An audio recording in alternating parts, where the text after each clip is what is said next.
Gente, como vocês sabem, nós estamos estudando o Evangelho de A a Z, expondo a carta aos Gálatas. Semana passada nós começamos o capítulo de número 3. Nós lemos no domingo à noite os 5 primeiros versículos do capítulo de número 3. E nós trabalhamos o seguinte tema neste capítulo: vivendo no poder do Espírito. Olhando para os 5 primeiros versículos, nós falamos sobre viver no poder do Espírito. E como eu disse para vocês, o capítulo 3 talvez seja o capítulo mais difícil de interpretação e de aplicação de Gálatas. Porque no capítulo 3, Paulo ele está alicerçando tudo aquilo que ele crê como evangelho para a vida da igreja. E como vocês sabem, nós já estudamos e já lemos aqui, havia um grande problema na igreja dos Gálatas, na igreja da Galácia. E qual era este problema? Eram os judaizantes. Algumas pessoas, não sabemos se de maneira inocente ou mal intencionadas, estavam infiltradas na igreja e despertando algumas heresias, querendo que os cristãos, os novos cristãos, voltassem às práticas antigas do judaísmo. Paulo então se levanta para dizer que isso era um absurdo, porque em Cristo Jesus, todas as leis ritualísticas do judaísmo tinham sido apagadas. Porque em Cristo Jesus, aquilo que Cristo fez por nós na cruz é suficiente. Nós não precisamos de outro sacrifício, nós não precisamos de subterfúgios para ter acesso a Deus. Precisa se lembrar que no judaísmo, para ter acesso a Deus, você tinha que fazer grandes sacrifícios. Grandes sacrifícios. Não somente sacrifícios com relação a animais sacrificados para a adoração ao único Deus. Mas outros tantos, que tornavam a espiritualidade pesada. O fardo era pesado. Tanto é verdade que Jesus, em Mateus capítulo 23, ele vai confrontar quem? Os fariseus. Vai olhar para os fariseus dizendo para eles assim: olha, vocês jogam um jugo pesado sobre as pessoas. Essa espiritualidade que vocês vivem, ela é muito pesada. Ela chega a ser insuportável. Tanto é verdade que Jesus vai chamar por diversas vezes os fariseus do quê? De hipócritas.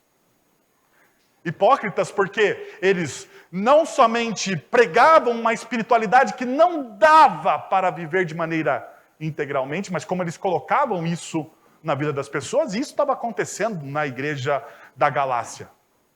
Então Paulo está se levantando e dizendo: olha, vocês precisam voltar. E o primeiro passo que Paulo deu então, no capítulo 3, foi falar sobre o quê? Você precisa viver no poder do Espírito Santo. Você precisa viver no poder do Espírito Santo. Como que você entende o Evangelho? Você não entende o Evangelho simplesmente por uma ação intelectual, por um esforço intelectual, pela sua cognição. Você entende o Evangelho por uma ação graciosa de Deus no seu coração. É Deus que, através do Espírito Santo, desperta a nossa fé. É Deus, através do Espírito Santo, que nos convence da justiça, do juízo e do pecado. Então Paulo ele começa falando: o Evangelho é uma ação graciosa de Deus e do Santo Espírito na vida da sua igreja. Agora, nós precisamos então olhar para essa continuação. E a continuação do texto vai vir, talvez, em uma ênfase ao verso de número 2. Gostaria de saber, verso de número 2 do capítulo 3, quando Paulo diz: gostaria de saber apenas uma coisa. Foi pela prática da lei que vocês receberam o Espírito ou pela fé naquilo que vocês ouviram? Por quê? Perceba, essa vivência no Espírito, Paulo ele lança uma pergunta que incomoda os judaizantes. Vocês receberam o Evangelho? Como que vocês recebem o Evangelho? Vocês recebem o Evangelho, vocês recebem a boa notícia de que Deus ama vocês através da prática da lei? Ou através da ação do Santo Espírito? Como que vocês recebem isso? Daí Paulo então vai fundamentar isso olhando para o passado. Por quê? Porque eles eram judaizantes. Então Paulo precisa olhar como isso se desenrola na história. E veja que Paulo vai fazer a partir do verso de número 6. Então, nós temos o nosso texto. De 6 a 9, nós vamos ler Gálatas, que diz o seguinte: considerem o exemplo de Abraão.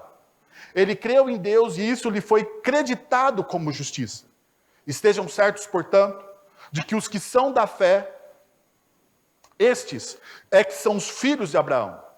Prevendo a Escritura que Deus justificaria os gentios pela fé, anunciou primeiro as boas novas a Abraão. Por meio de você, todas as nações serão abençoadas. Assim, os que são da fé são abençoados junto com Abraão, homem de fé. Para demonstrar seu ponto, nos versículos de 1 a 5, Paulo apresenta então aqui um dos ícones da fé judaica, o pai Abraão. No qual o seu nome no original, como todos nós sabemos lá, você pode ler a partir de Gênesis capítulo de número 2, é Abrão. Ele vai receber Abraão a partir de Gênesis capítulo de número 17, verso de número 5. Ele é o pai do povo de Deus. Abraão, então, significa, tem um significado gigantesco por várias razões. Não mesmo porque ele é o primeiro homem que ordenou, e aqui está uma das questões mais cruciais para esse pessoal, a circuncisão. Abraão é o primeiro homem que é ordenado por Deus, que recebe a ordem de Deus, para o quê? Circuncidar-se. Então, Paulo ali vai falar assim, olha, bom, já que vocês querem falar sobre judaizantes, já que vocês estão alicerçando a sua fé nas obras da lei, já que vocês querem voltar às antigas práticas, deixa eu te falar uma coisa. Vamos começar pelo começo? Vamos olhar para a vida de Abraão? O primeiro texto do Antigo Testamento que cita a relação de Abraão é Gênesis capítulo 15, verso de número 6. Em seguida, ele cita também, Paulo vai citar, Gênesis capítulo 12, verso de número 3, onde Deus primeiro chamou Abraão. Temos que voltar a esta passagem para nos lembrar como o povo de Deus é formado. Gênesis capítulo 12, de 1 a 3. Se você olhar, você vai ver como Deus forma o seu povo. O Senhor disse a Abrão: sai da tua terra, do meio da tua parentela, da casa do teu pai, para a terra que eu te mostrarei. Farei de você uma grande nação, abençoarei você e engrandecerei o seu nome, e você será uma bênção. Abençoarei os que te abençoarem, amaldiçoarei os que te amaldiçoarem. Você será o quê? Uma bênção. Aqui está o chamado de Abraão. Detalhe, alguns detalhes que você deve se atentar, porque muitas vezes, ao lermos a história, nós lemos ela de maneira romântica. E esse é o problema. O romantismo nos rouba o quê? A realidade. Sabia disso? Veja só, quando você está apaixonado, o objeto da sua paixão, a pessoa, não tem o quê? Defeitos. Porque o romantismo te rouba o quê? a realidade. Daí você casa com aquela pessoa. E aquela pessoa que não tinha defeitos, na segunda-feira passa a ter o quê? Todos os defeitos que você não via. Porque o romantismo acabou? Não, a bigorna da realidade. A bigorna da realidade. Você foi exposto à realidade. Ela sempre teve aqueles defeitos. No entanto, o romantismo do seu coração te cegava. Nós não podemos ler as Sagradas Escrituras como o quê? Com tanto romantismo. Nós precisamos olhar para as Sagradas Escrituras como a história de um povo que é imperfeito. Gente como a gente, sabe? Gente como a gente. Gente que tem as suas idiosincrasias, gente que tem os seus defeitos, gente que comete os seus erros. Mas mesmo assim é agraciada e chamada por Deus. Esse é o Abrão. Abrão, ele diz o texto que ele era da onde? De Ur, da onde? Dos caldeus. Um caldita. Ele tinha o quê? Outros deuses. Abraão, ele não conhecia o Deus das Sagradas Escrituras. Ele não fazia a mínima ideia. Até Gênesis capítulo 12, Abraão não fazia a mínima ideia, ou Abrão, neste momento da história, Abrão não fazia a mínima ideia de quem era o Deus das Sagradas Escrituras. Mas Deus, mesmo assim, de maneira graciosa, revela-se a Abrão. Perceberam isso? Quais são, pensa comigo, quais são as virtudes de Abrão? Quais são as virtudes? O texto não fala das virtudes dele. Porque ele é gente como a gente. Ele era um pagão. Ele tinha deuses estranhos. Ele vivia alienado de Deus. Ele não sabia. Não fazia a mínima ideia. Não pensava. E ele talvez fosse como alguns de nós. Secularizados. Nós olhamos para Deus num único dia da semana. Talvez ele fazia isso. Talvez na religião dele, na religião dos caldeus, dos calditas, o Abrão ia lá na igreja dele uma vez por semana pagar as penitências que ele tinha. Como muitas vezes nós fazemos. Mas veja, não tendo virtude alguma, Deus faz o quê? Deus revela-se. Deus vai ao encontro. E aqui começa a grande odisseia daquilo que nós chamamos da doutrina magma das Sagradas Escrituras. A justificação pela fé. Porque a justificação pela fé, ela tem um problema. Eu e você não gostamos da justificação pela fé. Sabe por que eu e você nós não gostamos da justificação pela fé? Porque não depende de você. Não depende de você. Você não gosta. Você acha até bonitinho. O discurso é legal. Você fala, nossa, não depende de mim. Deus me ama. Oh, eu sou um filho de Deus. Ha, ha, ha. Você até acha aquilo engraçadinho, fofo. Fofo, uma doutrina fofa, mas você na verdade não gosta disso. Porque você não tem o poder de barganha com Deus. A justificação pela fé acaba com o seu poder de falar, eu vou fazer isso para o Senhor, então o Senhor faça isso por mim. E tanto é verdade que nós somos justificados pela fé, que é uma graça, que a própria fé é uma graça. É algo que foi nos dado. Não depende de mim, de você. Que veja, Deus ele desperta a atenção de Abrão.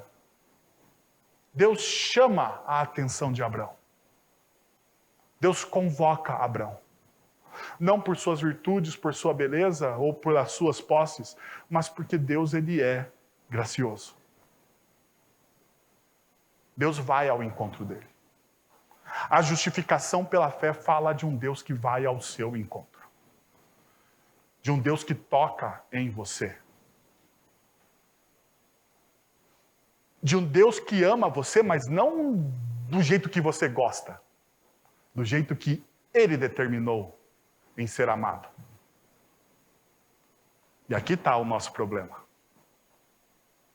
Porque nós gostamos, nós amamos aquilo que nós gostamos do nosso jeito, da nossa forma. Não é assim?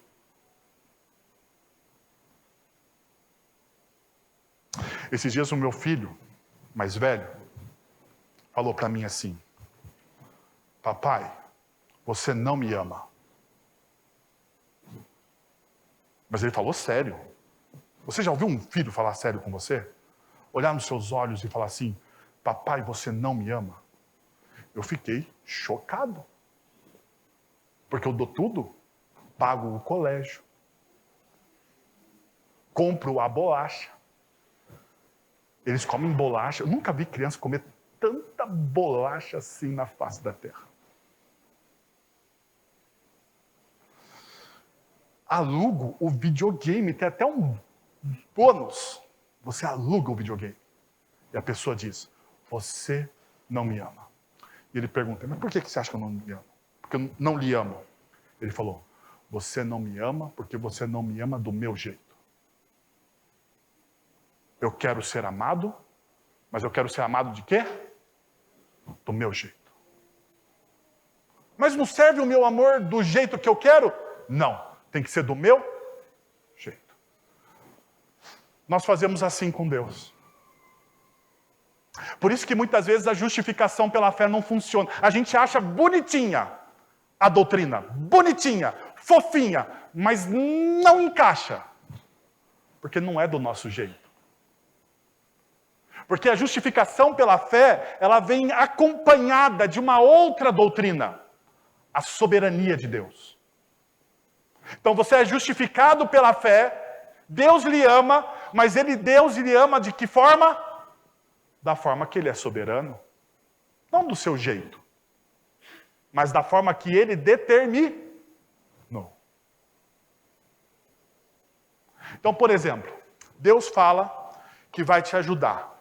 Mas ele vai te ajudar nos seus desejos ou nas suas necessidades? E o que você mais gosta? Daquilo que você necessita ou você mais gosta dos seus desejos? Perceba, Deus não lhe ama do seu jeito. Porque Deus, ele sempre vai nos dar o quê? Aquilo que nós precisamos. Então Paulo está trabalhando isso. E o primeiro ponto que Paulo nos mostra é isso. A fé não é conquista, mas uma graça. A fé não é uma conquista. Não tem a ver com conquista. E aqui está um grande problema, porque na maioria das questões pentecostais, das religiões pentecostais, nós entendemos que a fé é o quê? É uma conquista. Você precisa fechar os seus olhos, você precisa franzir a sua testa, e você precisa o quê? Crer. Você precisa fazer força, e você precisa crer. Crer, crer, crer. Mas veja, não é subjetivo isso, gente? Como que você mede a fé de alguém? Uma vez alguém virou para mim e falou assim: olha, você se deu mal porque você não teve o quê? Fé o bastante. Eu fiquei indignado, porque eu acho que eu tenho a fé maior da face da terra. Se duvidar, a minha fé talvez seja maior que o grão de mostarda. Para algumas coisas. Para algumas coisas. Não para todas. Mas como que alguém fala para mim que eu não tive fé o bastante? Porque eu fechei os meus olhos, eu orei, eu franzi a testa e eu fiz força, força. É aqui que está o problema. A fé, como diz as Escrituras, ela não é algo que você tem em você mesmo. A fé, ela é uma dádiva, ela é um presente. Ela é, segundo Paulo, um dom. Então veja, até aquilo que você diz, a fé que eu tenho fé, pastor. E você enche o seu peito para dizer assim, você até faz uma voz de espiritual às vezes, e continua, sabe quando você faz aquela voz de espiritual, que fica até rouco no final, eu tenho fé. Você até faz isso, porque você acha que a fé é sua, mas deixa eu te dizer uma coisa, a fé que você tem, ou o pouco de fé que você tem, é uma dádiva de Deus. É um dom de Deus. Foi Ele que te deu. Foi Ele, na sua história, que chamou a sua atenção para essas realidades. Então, Paulo vai dizer, olha só o que Paulo diz. Abraão, ele fez o quê? Ele creu. E parece que aqui é um antagonismo. Porque ele falou assim, mas até agora você falou que não era dele, mas o texto de Abraão está dizendo que ele creu. Segura sua onda aí. Ele crê, e o texto diz o seguinte, ele crê e daí ele é o quê? Justificado, porque ele crê. E a pergunta passa a ser, como ele crê? Paulo, então, ele está recorrendo à história, e você precisa lembrar como isso acontece. Porque o importante aqui é o como. Como isso acontece? Você precisa, então, olhar para o texto de Gênesis, que ele vai dizer o seguinte, no capítulo 15. Diz o seguinte, depois dessas coisas, o Senhor falou a Abrão, em uma visão. Não tenha medo, Abrão. Eu sou o seu escudo. Grande será a sua recompensa. Mas Abraão perguntou, ó soberano Senhor, que me darás se continuo sem filho? E o herdeiro do que possuo é Eliezer, o de Damasco? Ele acrescentou, tu não me deste um filho algum? Um servo da minha casa será o meu herdeiro. Então o Senhor deu-lhe a seguinte resposta, seu herdeiro não será esse. Um filho será gerado por você mesmo, e será o seu herdeiro. Levando-o para fora da tenda, disse-lhe, olhe para o céu e conte as estrelas, se é que pode contá-las. E prosseguiu, assim será a sua descendência. Abraão creu no Senhor, e isso lhe foi creditado como justiça. Como que acontece? Ou como Abraão passa a crer?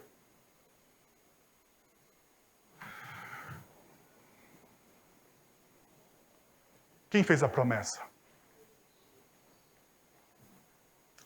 Como que a promessa é feita?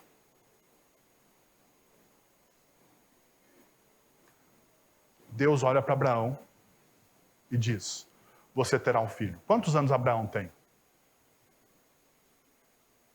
Segundo os estudiosos, cerca de 90 anos. É possível ter um filho? 90 anos? As improbabilidades aqui são o quê? Imensas. Imensas. Mas veja só, o que Abraão fala para Deus? Isso aqui já é Gênesis 15, não é Gênesis 12. Abraão aqui já deixou a casa dos seus parentes, já está caminhando com Deus há algum tempo. É antes do 17. Olha o nome dele. É o nome antigo ainda. O que Deus faz aqui? Deus olha para Abraão e diz o seguinte, você tem dúvidas. E aonde existe dúvida, Existe fé? Olha o que ele diz. Acaso o Senhor pode me dar alguma coisa? Acaso o Senhor pode me dar alguma coisa? Eu ainda não experimentei a sua promessa. O Senhor me disse que eu ia ter um filho. Mas o Senhor não cumpriu. Acaso o Senhor pode me dar alguma coisa? É um questionamento, meus irmãos? É uma dúvida? O que Deus faz com o Abrão? Fala o seguinte: Abrão, você não crê em mim? Porque olha só como você me trata. Ele questionou Deus aqui. Questionou ou não questionou? Se você olhar no hebraico, você vai perceber o seguinte: Abraão, ou Abrão, ele coloca Deus praticamente aqui na parede. Dizendo, eu sei, é pesado o termo, mas dizendo o seguinte: Deus, como é que o Senhor me chama? Me tira da minha casa, me leva para uma terra estranha, eu fico perambulando, crendo que o Senhor vai me dar uma promessa, e até agora isso não acontece comigo.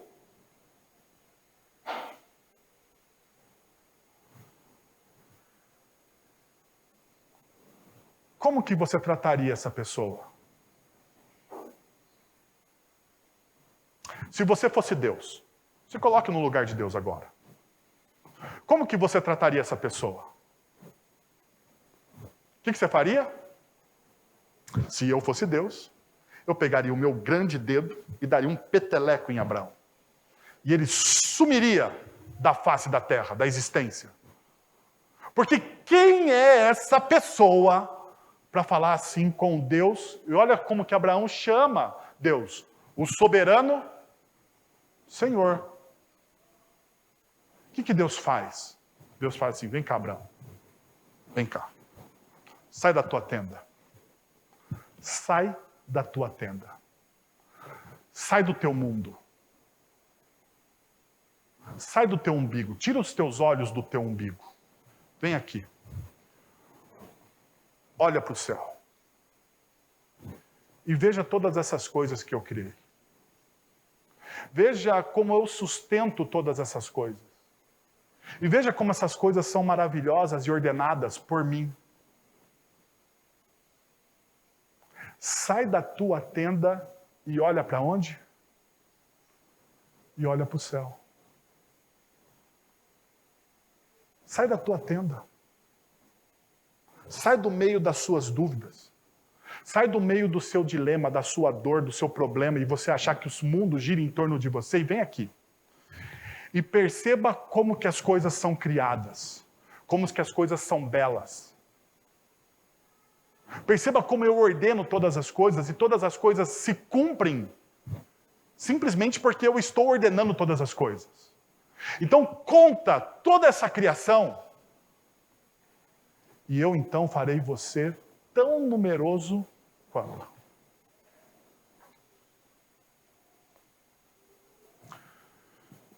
Quem está insistindo na relação? Vamos lá, gente. Mais ânimo. Quem está insistindo nessa relação? Deus está insistindo nessa relação. Aonde está nascendo a fé? Quem está dando fé? Quem está sustentando a fé de Abraão?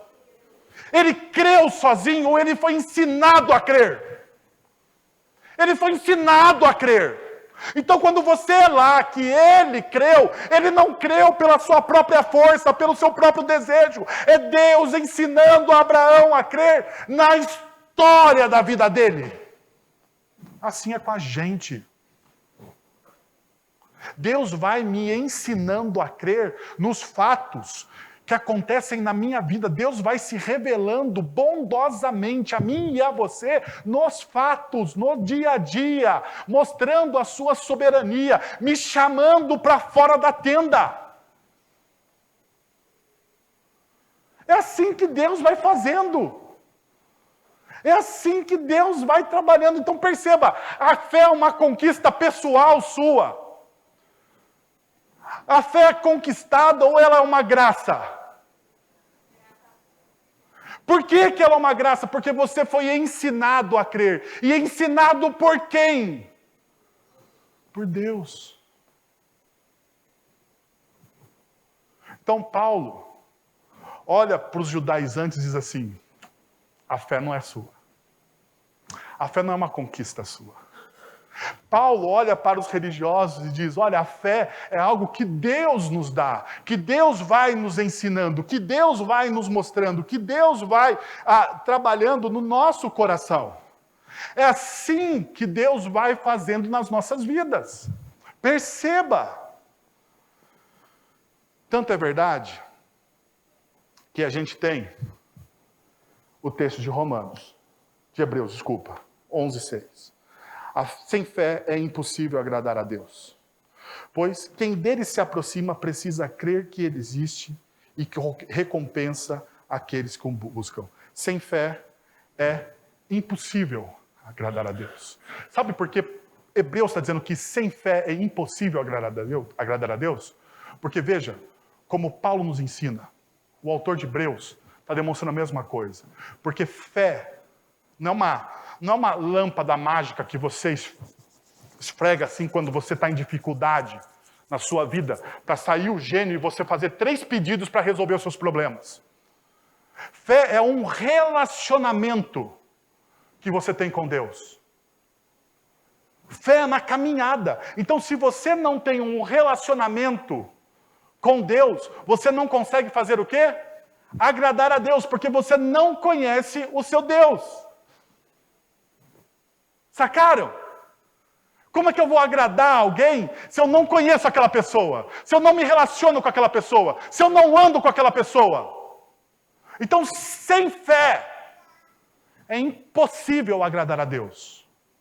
Porque fé é igual o quê? A relacionamento. Agora veja, quem insiste no relacionamento com você? É Deus.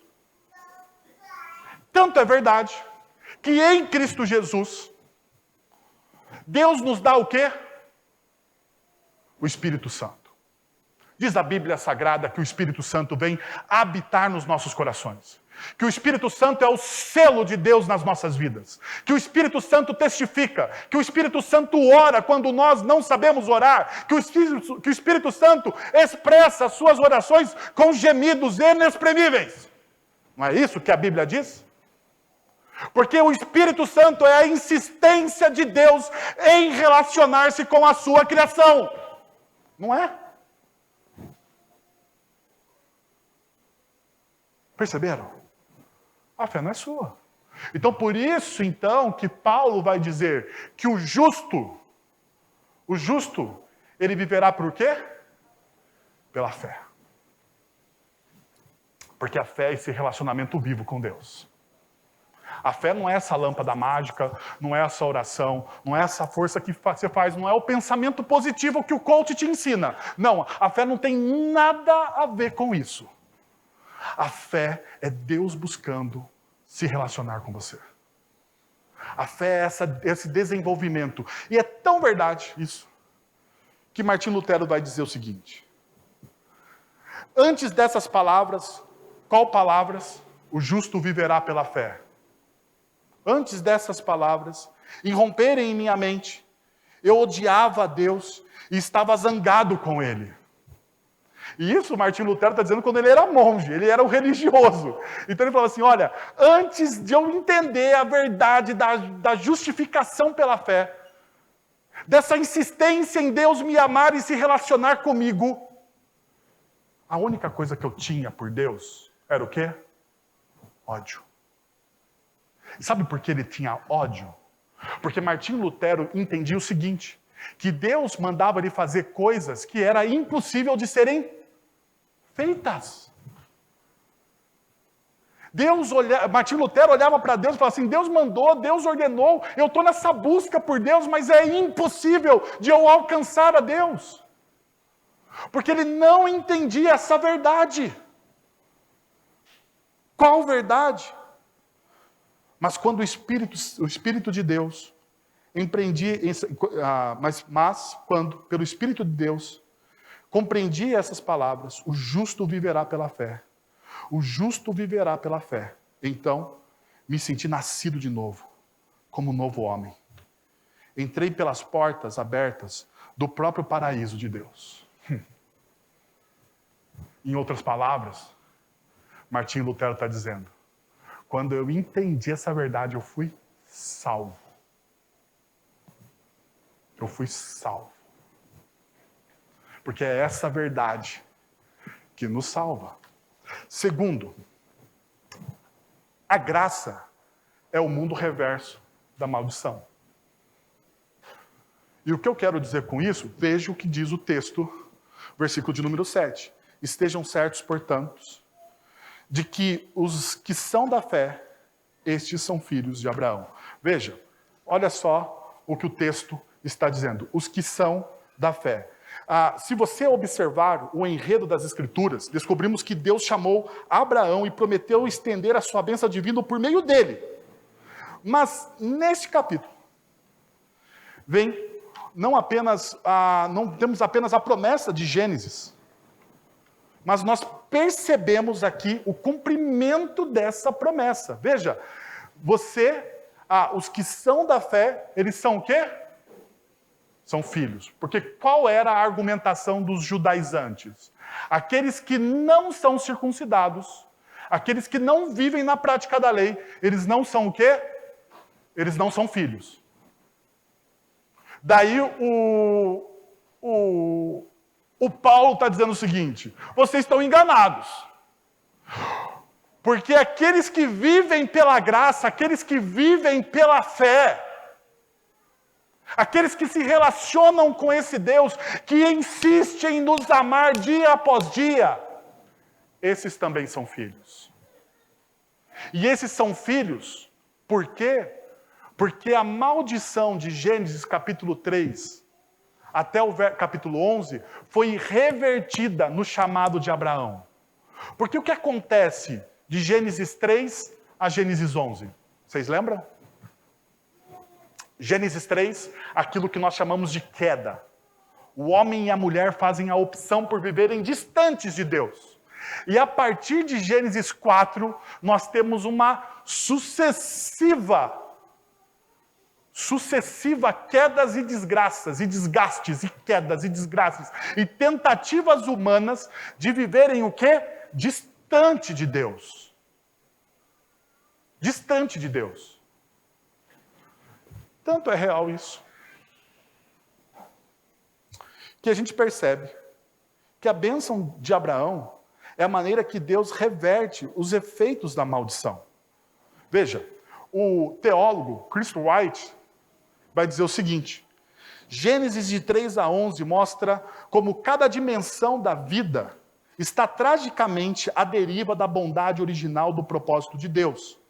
A terra, devido ao pecado humano, já sobre a sentença da maldição de Deus. Os seres humanos, de geração em geração, vão acrescentando males ao catálogo de pecados humanos. Inveja, raiva, assassinato, vingança, violência, corrupção, embriaguez, transtorno sexual e arrogância. Com a permissão de Deus, mas provavelmente contrariando a preferência daquele que os criou. Os animais são abatidos para servir de alimento. As mulheres desfrutam da dádiva de dar à luz às novas gerações, mas não sem sofrimento e dor. Os homens encontram satisfação em subjugar a terra, mas com suor e frustração. O homem e a mulher desfrutam da complementariedade e da intimidade sexual que vem acompanhadas de lascívia e dominação. Toda a inclinação do coração humano é imensamente má. A tecnologia e a cultura estão avançando, porém, a habilidade de confeccionar instrumentos musicais e agrícolas também pode fabricar armas extremamente mortíferas. A rica diversidade étnica linguística e geográfica das diferentes nações convive com a confusão, a dispersão e o conflito. O que acontece com aqueles que são filhos? Veja, Gênesis de 3 a 11, a gente vê o quê? O retrato do caos da nossa humanidade. Da nossa humanidade alienada de Deus. Então, se você pegar a sua Bíblia e ler Gênesis de 3 a 11, você vai ver o retrato da nossa sociedade hoje. Alienada de Deus. Gênesis 12, Deus chama um homem. E Deus fala para esse homem o quê? Que ele será, então, bênção. Bênção somente para ele? Bênção para todas as nações. E essa bênção é a reversão do quê? Da maldição. A graça de Deus nas nossas vidas não é só para ser vivida para a gente. A graça de Deus nas nossas vidas é a reversão do mal que existe no mundo. Você quer ver isso como real? Lê Mateus a partir do capítulo 6 de Mateus, a partir do capítulo 5 de Mateus, você em diante vai ter o Sermão do Monte e você vai ver a ética do reino de Deus, o manifesto do reino de Deus, dizendo quais são as características da comunidade de discípulos e você vai perceber a justiça sendo feita na terra. É assim que a gente reverte o mal. Vivendo de maneira diferente. É assim que Deus escolheu. Então, veja, nós temos esse mundo reverso. Porque é uma graça que Deus insiste em se relacionar com a gente. É sempre Deus vindo. É sempre Deus abençoando. É sempre a promessa de Deus não sendo para a gente só. Mas sempre essa promessa sendo o quê? Transbordando para a vida das pessoas. Agora aqui precisa fazer uma reflexão. Você como discípulo de Cristo Jesus,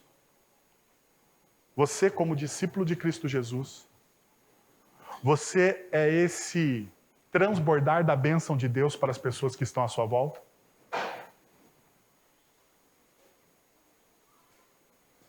Você é a reversão do mal? Tem gente que não é a reversão do mal, tem gente que é a afirmação do mal, né? Tem gente que é a afirmação do mal. Mas deixa eu te dizer uma coisa, se você de fato é discípulo de Cristo Jesus, você precisa ser a reversão do mal.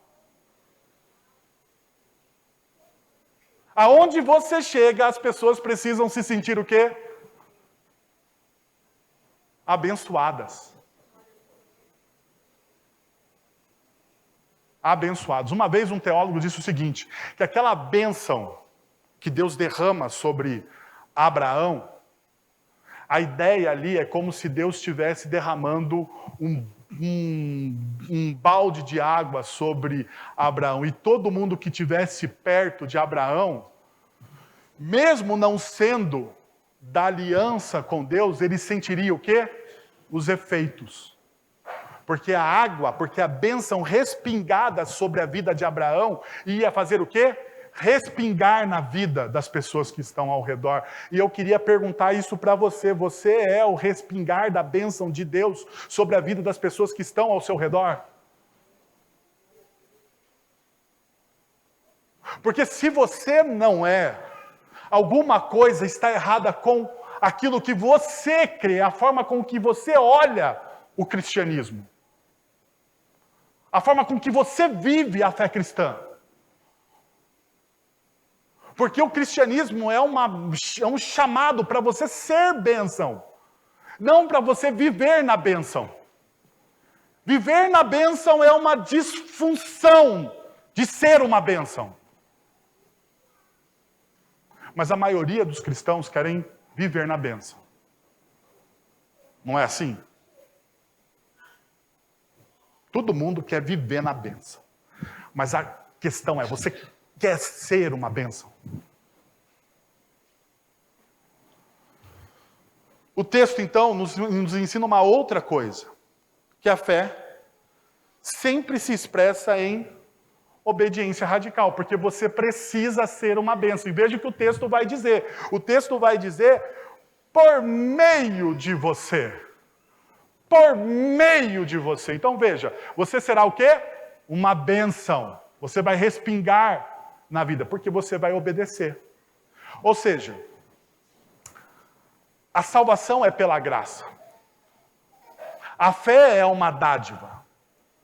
Mas uma resposta ao amor gracioso de Deus é o quê? A obediência. Você obedece.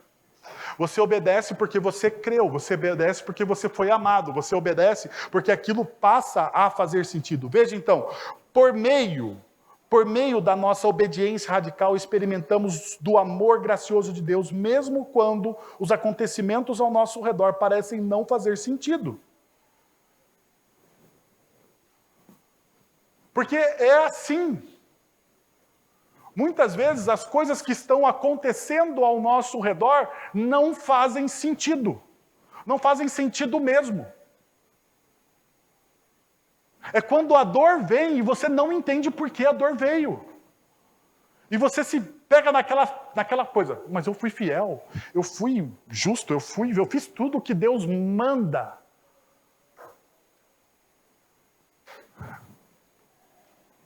Eu tenho certeza de uma coisa, eu tenho a convicção de uma única coisa na minha vida. De que o deserto revela os nossos deuses. Sabia disso? Os desertos revelam os nossos deuses. Repita comigo, para você nunca mais esquecer isso. Para você acordar, porque eu sei que você já está com um certo cansaço de me ouvir falar. Os desertos revelam os nossos deuses. Os desertos revelam os nossos deuses. Por que eu estou dizendo isso? Porque é nos momentos de maiores dificuldades que eu vou conseguir discernir o porquê eu servi a Deus. Se eu servir a Deus por amor, ou se eu servir a Deus simplesmente para não ser atacado, para ser protegido por Deus, para ser blindado por Deus. Então, eu vou servir a Deus para ser blindado, para ser protegido, para Deus não me tocar, para eu ter minha vida confortável e não passar por dificuldade nenhuma. Então, Deus, olha só, eu estou servindo ao Senhor. Então, não me toque. Não mexa na minha vida. Quando você vai para o deserto, você vai entender a quem você está servindo. Se você está servindo o seu Deus ou o Deus das Sagradas Escrituras. Porque talvez o seu Deus seja diferente do Deus das Sagradas Escrituras.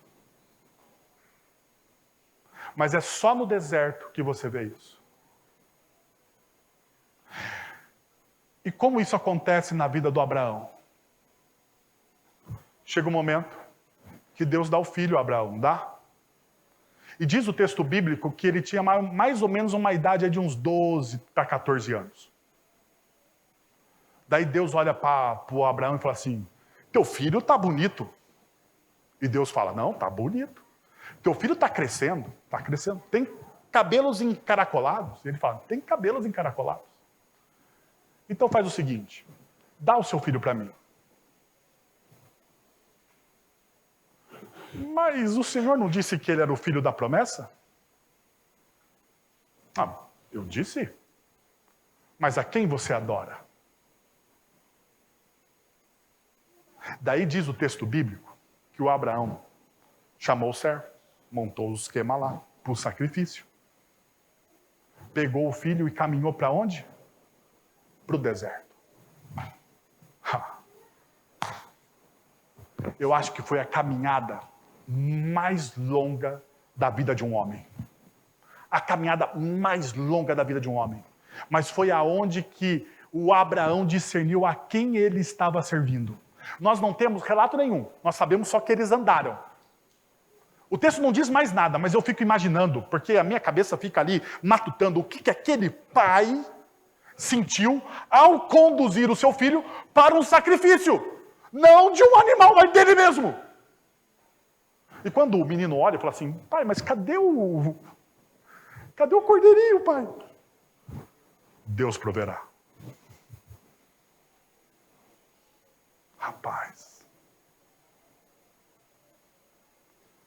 se eu tivesse no lugar do Abraão, eu vou dizer para vocês o que eu teria feito. Eu teria dado uma banana para Deus. E disse para Deus, Deus, aqui não. Aqui você não toca. Porque afinal de contas, ele é o filho da promessa. Mas a pergunta é se somente eu faria isso. Se você não faz isso com as coisas que estão na sua vida. Que quando Deus pede um negócio para você, você fala, não, aqui você não toca. Eu sirvo o Senhor para você não tocar na minha vida. Eu venho à igreja todo domingo e aguento esse pastor chato falando na minha orelha durante 1 hora quase, para que você não me toque. Eu sei que você nesse momento pensou, é isso mesmo. É isso mesmo. É isso mesmo que eu faço. Mas perceba então que Deus nos convida para o deserto, para discernirmos a quem servimos. Porque a fé ela é construída sobre uma obediência radical. Você é chamado para você ser uma bênção, por meio de você. É o que o texto bíblico diz. Por meio de você.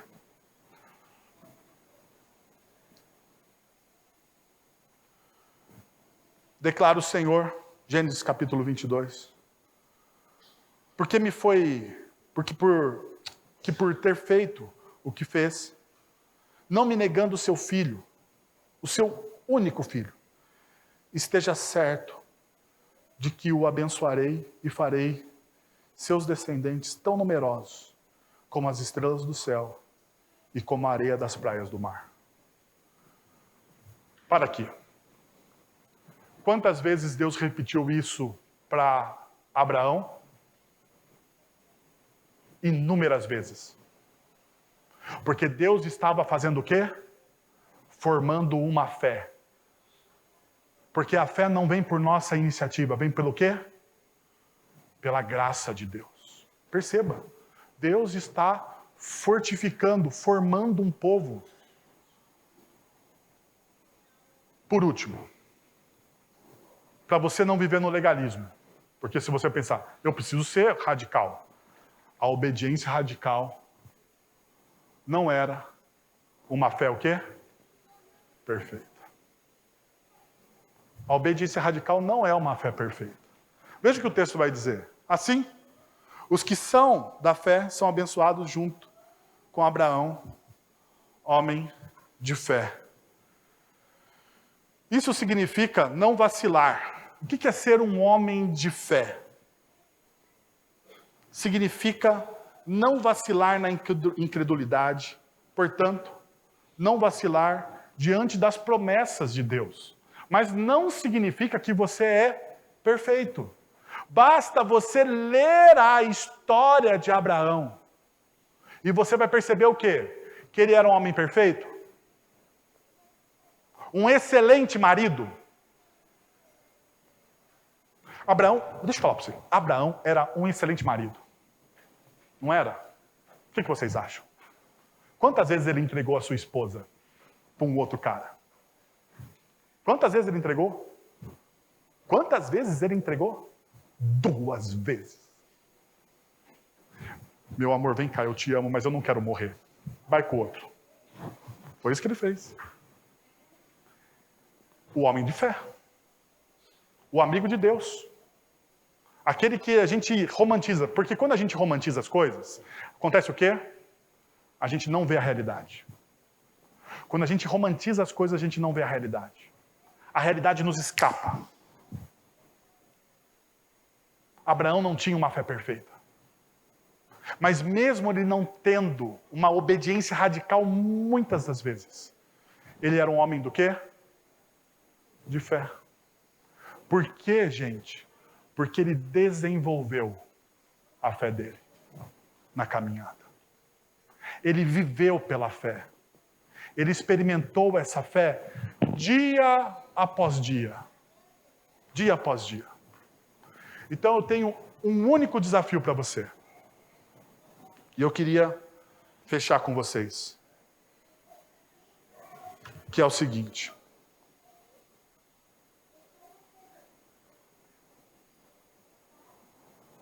Precisamos de Deus, precisamos que Deus nos mostre como unir graça, fé e obediência para que não desperdicemos nossas vidas.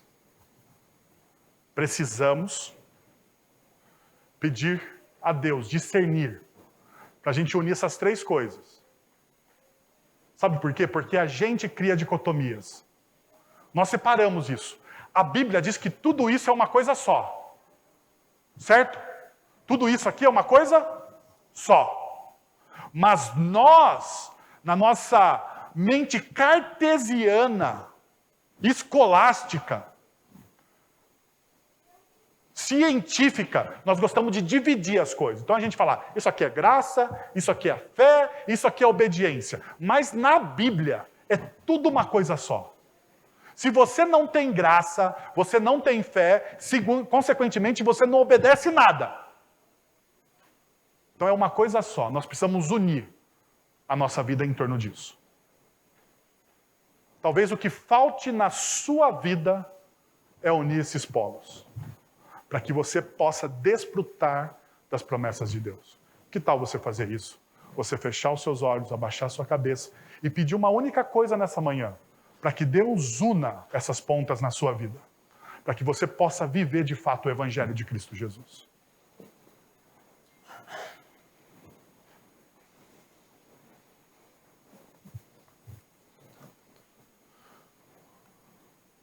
Pai, nós estamos na Tua presença, Senhor, e nós queremos Te agradecer por Tua palavra, que é rica, que é viva, que é eficaz, ó Deus. Essa palavra que transforma os nossos corações, que vem ao nosso encontro, todas as vezes, é o Senhor vindo ao nosso encontro. É o Senhor nos moldando. É o Senhor criando no nosso coração fé. É o Senhor nos mostrando o quanto o Senhor nos ama. O quanto o Senhor nos abraça na graça, na misericórdia, no amor, na soberania. Nós queremos Te agradecer, ó Deus, pela pessoa de Cristo Jesus, que nos revela tudo isso, que nos mostra tudo isso. Nós queremos Te agradecer pelo Espírito Santo de Deus, que nos aconselha, nos consola e que nos dá discernimento. E Pai, que a nossa vida não seja uma vida dicotômica, cartesiana, racionalista. Que a nossa vida seja uma vida que experimente a abundância da Sua fé, da Sua graça.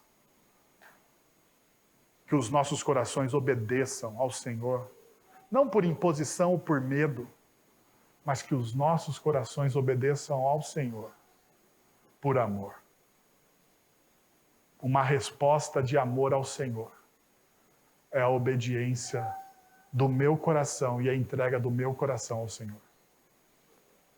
É isso que nós oramos, em nome de Jesus. Amém. Vamos receber a bênção do Senhor?